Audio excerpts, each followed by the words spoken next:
Šećerni rep. Šećerni rep, sitna životinja slična mišu. Veoma je skroman i neupadljiv i verovatno nikad ništa ne bi postigao u životu da mu nije repa.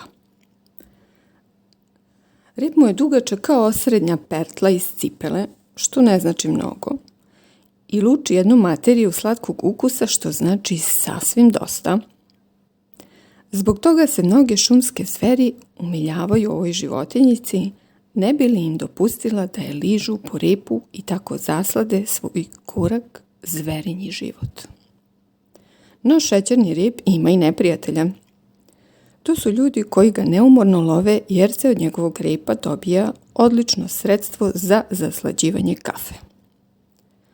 Osušen i isečen na kockice, takav rep se prodaje pod imenom šećer.